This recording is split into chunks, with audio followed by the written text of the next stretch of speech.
Hello again. Welcome to another edition of CropLife Retail Week. I'm Eric Sfiligoj, editor of CropLife magazine.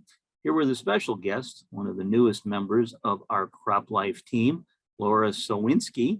Lara, thanks for joining us today. Welcome aboard.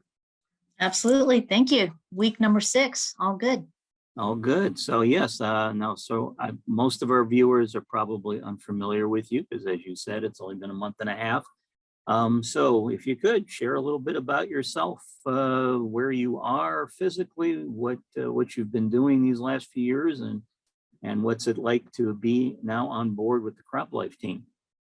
Yeah, thanks, Eric.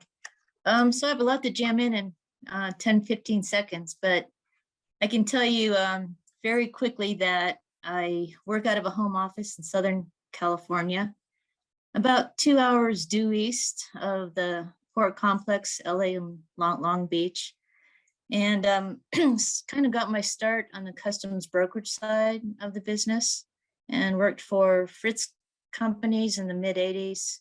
They were acquired by UPS in 2001.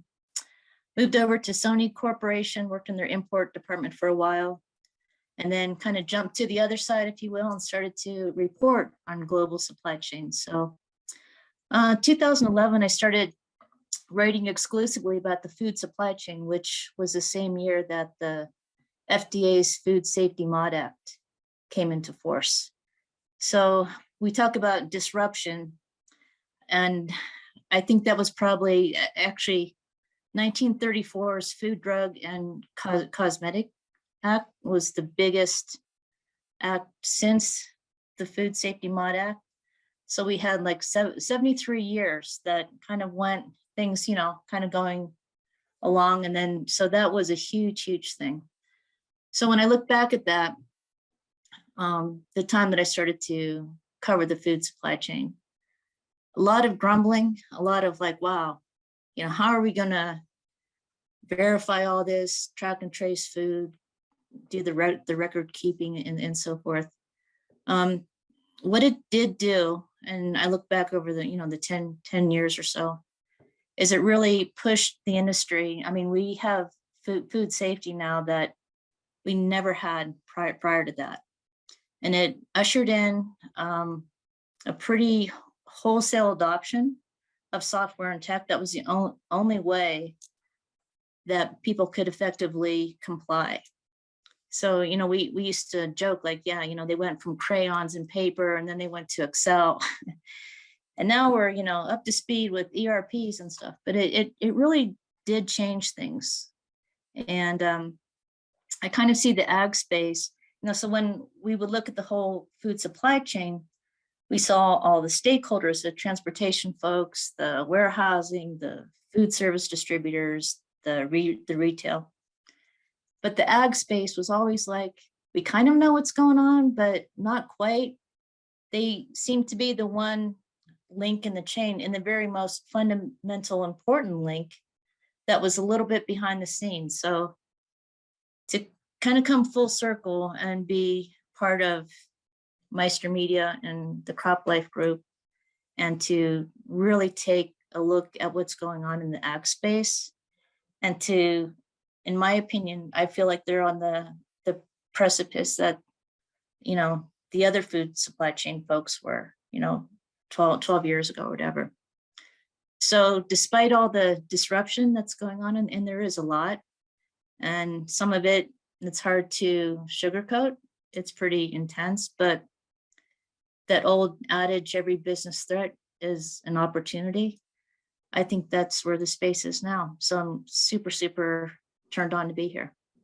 Oh, very good. Yeah, I know back in the day, I remember, I had a couple, one of my first jobs, I worked on a magazine that looked at the beverage market. And of course, one of the companion or sister magazines at the time was one that was looking at, food packaging. And that was back in the early 1980s. And of course, then we had the whole tampering issue that popped up with Tylenol. And, and I remember that was a terrible thing that happened at the time. But, thereafter, again, I'm sure package safety, food safety, product safety is much much improved today versus as it was back in the 1980s when that first took place. So Yeah, yeah, for sure, for sure.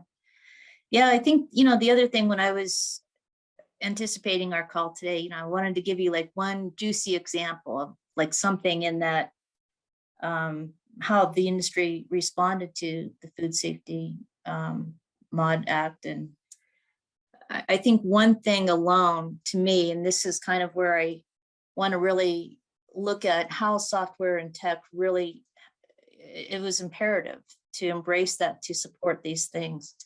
And just one example that I think says a lot. You know, you look at a shipping box, right? It's a steel box, 20 foot, 40 foot, whatever. So over the last however many years, we now have a smart container. So what's a smart container? How is that, you know, what's the big deal there? So with perishables, as you know, controlled atmosphere inside this container. So not just the temperature, but the mix of oxygen and ethylene. And now we have the humidity, shock, you know, was the container drop? Light, was it tampered with? Did it, you know, it's just amazing. And then it's, you know, these smart containers, we can ship things now by ocean that we never could. They used to have to go by air. So that box is now so smart that not only can it take care of really perishable and sensitive things, but like I said, it's changed the trade lanes. We can now ripen bananas inside the container versus offloading them, putting them in a ripening room. And so all the shelf life, all the freshness, it's been really expanded and enhanced. And then not only that, but then I have to hand it to Maersk Line. I mean, they've really championed a lot of the tech advancements along with their folks that they work with. But so the reefer box, when it comes back, it's offloaded. Most times it would have to get inspected, make sure the reefer unit's working, et cetera, et cetera. Well, now the box itself reports back before it arrives. It's like, hey, all systems go, we're good. We can turn that box around. We don't need to do the pre-trip inspection. We don't need to have, you know, maintenance and repair folks. So this is a, you know, the reefer box is about 4 times more expensive than a regular dry van. So that asset, we want it in play the whole time. It's just how much just one thing like that reefer box has now changed the food supply chain.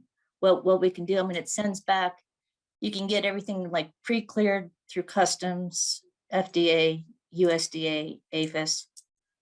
So when it arrives, boom, it moves. I mean, the perishables that every day that goes by is one less day on the shelf. It's just, it's crazy. I mean, it's so cool. So, you know, when I think about that one example of how that changed the food supply chain, and then I look where the ag space is. And again, I'm brand spanking new here, but I'm thinking like, okay, we have the tractors that can drive themselves. We have the smart tractors that can apply here, do this. It's great. So yeah, like I said, there's a lot that I can carry over, but there's so much more to learn. So it's great. well, before we dive into some of the things you're working on at the moment for us, you were speaking about change. I know you had mentioned, of course, earlier that you're right now on the West Coast, there in California, but I know the plans are for you to relocate to El Paso, Texas, I believe. When is that actually taking place? Well, I've got the boots and the hat, so all I need is a horse, and and then we're good to go. And a moving Well, van, I'm sure. Yeah. exactly. Most likely early summer or thereabouts. Yeah, I just want to take a few more dips in the pool before I say goodbye to the pool. All right. So for those folks out there who want to reach out to Laura, again, remember, if you're in Eastern time, it's right now a 3-hour difference, but it'll shortly be 2, because I guess from what you told us, El Paso is actually mountain time zone. It's not central. So it's that little corner of Texas. So. Yep. Indeed. All right. Well, as I said, you've joined us for now 6 weeks. So tell us some of the things you're working on. I know that we have a trade show coming up this summer that you've been actively involved with. And also, I think there's a couple of stories. We talked last week about retail remedies, our new section of CropLife e-newsletter where we're sharing solutions to the marketplace. I know you're working on some things there, so please share with our audience what you've got in the hopper. Yeah, thanks, Eric. I think the biggest thing right now is the Tech Hub Live. And this is the second year for the show. This year, it's in the Indiana Convention Center, July 20 and 21st. And Tech Hub Live, for me, again, this whole theme of how technology and software are really, really impacting the ag space, and then, of course, the food supply chain at large, is super exciting.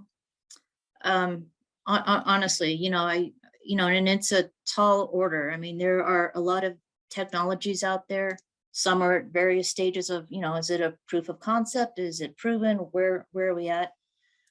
Tech Hub Live is specifically for what can we give folks in 36 hours time that they could go back to their operations, their business, their farm, and apply those right off the bat. So that's the first thing. How do we determine, what is it that we present, and what solutions do we offer up that make sense now? I think the other things that are unique about the program is that we're really looking at technology in a very holistic and candid way. 4 pillars that support the program, one of which is breaking the barriers to adoption. We all know that the ag space is a very conservative space. They're not going to make a haphazard investment into something that's doesn't have a proven track record and can make a decent, perform for them. So, we're going to address all the things that sometimes stand in the way of pulling the trigger on saying like, hey, yeah, this is something that I'm going to invest on. So I'm really excited about that. And, thankfully I have you. I've got a great team of people around me that honestly, I don't mind saying, I've been here 6 weeks and I'm an Ohioan, born and raised. So it feels good to be working for a company that's based in Ohio and certainly surrounded by just excellent people that know their job, that have been here for years, which is telling in itself, that are well connected. It's been great. So, despite having a tall order with the Tech Hub Live program first and foremost on my plate, it's been great. It's been great. In addition to that, we do have the Precision Ag Alliance.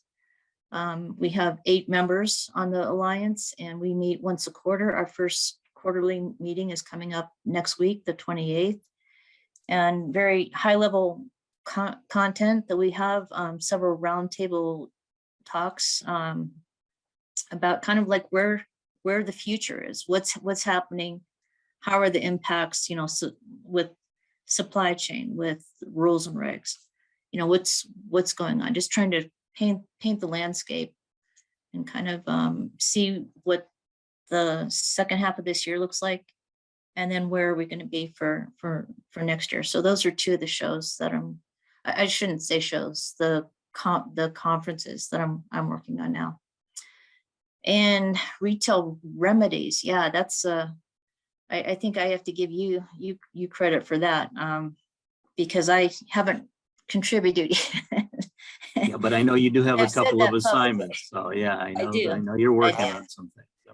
I do. So I love the concept of that. Again, we know all the problems and challenges out there in the environment and the market right now.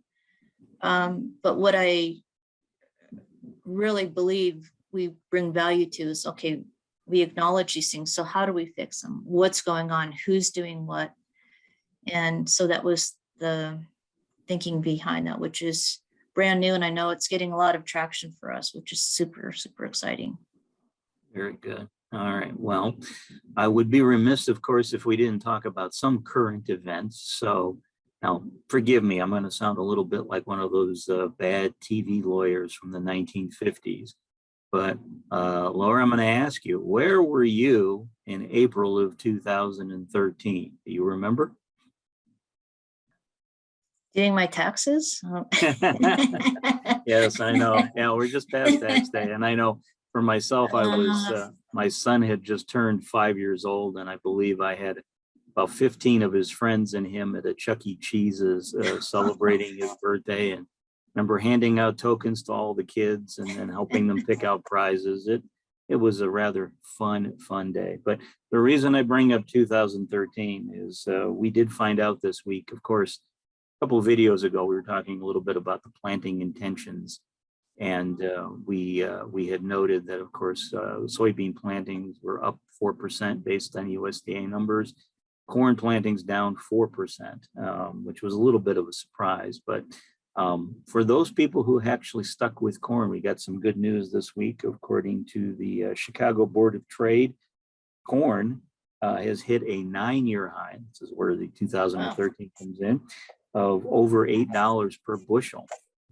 So, earlier this year, at the beginning of the year, was trending a little over 6. So the fact that it's up over $2 now, a couple months later, bodes well for anyone who is planting corn here in 2022. And, a part of the reason for that, of course, we've been talking about the Ukraine situation with Russia. The speculation is right now that Ukraine's grain projection on their corn crop is going to be off about 39% for this year. So again, folks are looking for other sources for corn, and it looks like the U.S. is going to be one of the places their corn is going to be in high demand, and of course, that's pushing up the price. Right.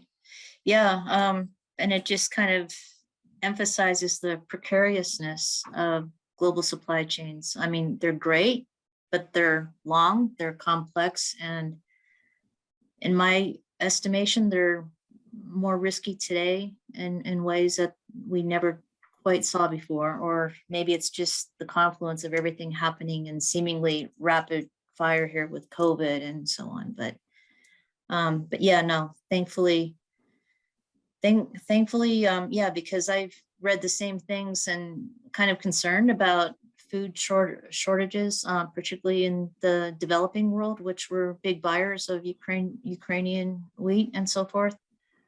So hopefully, yeah, we could absolutely fill that need. Yeah, we'll have to see. And again, last week, of course, I did a fun with numbers with our guest, Ken Zuckerberg, where I mentioned 85% was the number. And that represented the amount of grain in Argentina that was moved by truckers. And the reason that came up, of course, is the truckers in Argentina on April 11th went on strike. But we got some good news there as well. On April 18th, the truckers called off their strike. I guess the government transport ministry in Argentina stepped in and immediately increased by 20% freight rates and promised to help the truck drivers get some pay raises along the way. So again, that strike lasted for a week, but is now over.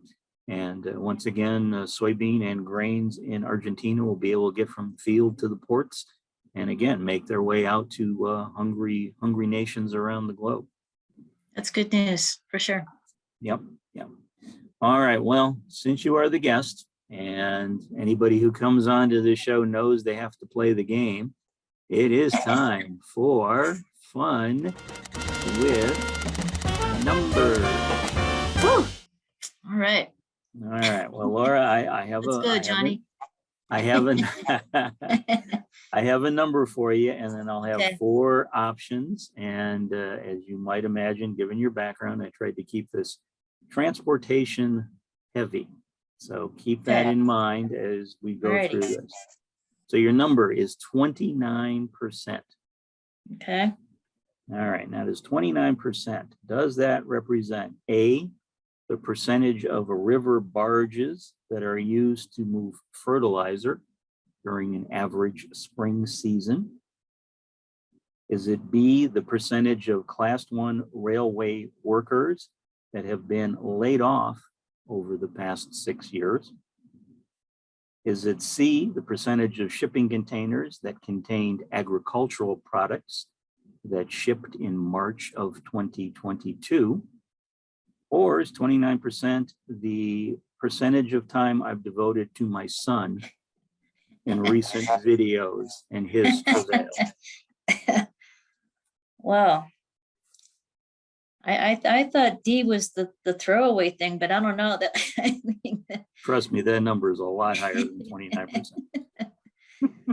you know, I'm gonna go for class 1 rail. You are correct. Absolutely correct. Yes, I read an Wow. item. I read an item that, of course, the Secretary of Agriculture, Tom Vilsack, recently was talking before members of Congress regarding some of the issues that are going on in the railroad business right now. And he did note that, yes, over the last 6 years, that 29% of the workforce for rail companies, that's about 45,000 employees, have been Yep. cut from the payrolls. So Yep. congratulations, you got that correct. Great. Do I get a Barbie Ferrari or what's the prize? Prize is knowing that you've actually succeeded where others have failed. Well, you know what? I knew you were gonna pitch me that fun with numbers thing, so I have one for you. Just Oh, okay, fair because I enough. know you're Turnabout is a fair really play. good sport. Okay, the number for today is 46. All right. And I don't have the multiple choice things for you, so I'm gonna Now, help wait, is you this out a on percentage or just a number? No, just a number. Just a number, okay. So is this the number of vessels anchored or slow steaming off the ports of LA Long Beach? Is it the number of trucks in queue to get into the terminals at the ports of LA Long Beach? Or is it the number of assignments that Laura has yet to get into today that are piling up on her desk? Okay, well, that number may be, that option C very well may be the number of assignments you have piled up on your desk. However, I wouldn't necessarily know that. I'm gonna go with A. I'm thinking that has something to do with the ships off the coast that are waiting to come in. You got it. You got it. I gave my friend Captain Kip at the Marine Exchange of Southern California a call this morning to get the latest stats. And indeed, 46 vessels are anchored or slow steaming. Now, is that just from perspective for the viewers? I mean, is that above average, below average, normal? What's the number? What does that represent? I can tell you the all-time high was 109. Okay, yeah, I think that was January late last 9th. year, wasn't? Oh, it was earlier this year. Okay. January 9th. And I'll tell you, this will blow your mind. There are 500 plus vessels off the coast of Shanghai right now. As you know, that port, major port, has been shut down due to the COVID lockdown. So if we thought 109 was a record high, and it was, and you know, indicator of how hairy things are out there, Shanghai has 500 vessels, but 46, I guess, you know, Captain Kip was, he said, you know, be mindful now. In November, they started a program whereby the vessels are more in queue now rather than just let's drop anchor and wait, you know, first come, first serve. So despite the fact that 46 is a bit high, the throughput at the port is actually improved. So, wow. But that's it. 46 today. 46 today. So good. All right. We well, both get I guess on a future video, we'll have you back to talk about some of the things you discovered at the Precision Ag Alliance meeting. Yeah, absolutely. And then maybe we'll have Captain Kip on. It sounds like it would be a fascinating interview as well. That would be great. He's awesome. And he loves the media. He loves the press, and he's great. Yeah, great. Okay. That would be fun. Well, we'll work on that for the future then. Cool. All right. Well, Laura, thanks for joining us this week on CropLife Retail Week. I'm Eric Sfiligoj. Thank you, everybody, for joining us. We hope you enjoyed this week's video, and we'll see you again soon. If you have questions or comments about today's episode of Retail Week, contact us by email or Twitter, or type your message in the comment section below. Your feedback is important to us. We will try our best to address your thoughts in next week's episode, and be sure to subscribe to our YouTube channel.